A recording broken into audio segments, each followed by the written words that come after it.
Sometimes we ask God for stuff and we look to God for answers for stuff, but God gives us resources. And sometimes we can be too stuck up to even recognize that God has given us resources. Now, resources may be in the form of people, software, systems, shows. It can be in the form of anything. But instead, we look to God saying, God, why aren't you answering me? Sometimes God has to talk to his children different. So he might not speak to you directly because he knows that if he tell you what it is straight up, you're not going to listen. He knows that you need tangible, visual evidence. So he gives you resources that provides that tangible, visual evidence, but still, you're so deaf, you're so blind that you don't even realize that God answered you a long time ago. And sometimes we can delay our purpose by following our own mind.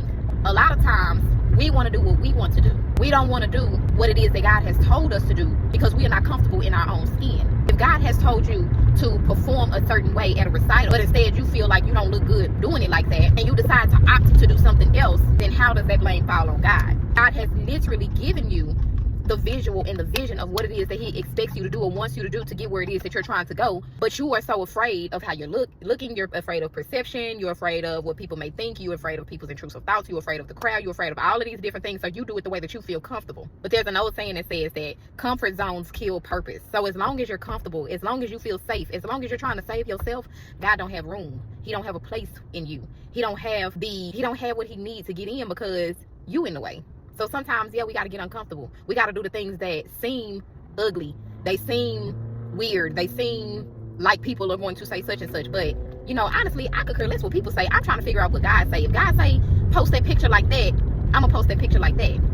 If God say, don't do it like this, do it like that, I'm going to do it like that. Because while you're worried about people's perception of you, people probably have the perception that you don't know what you're doing because you have not chosen to do it God's way. People probably would have a perception of you that you're perfect and you know exactly what you're doing once you do it God's way. But your mere mortal eyes won't let you see it like that. Your mere mortal eyes feel and have emotions and have thoughts and have opinions that get in God's way. Saying yes to God means saying no to everything that you think might be right. That's it. I'm done.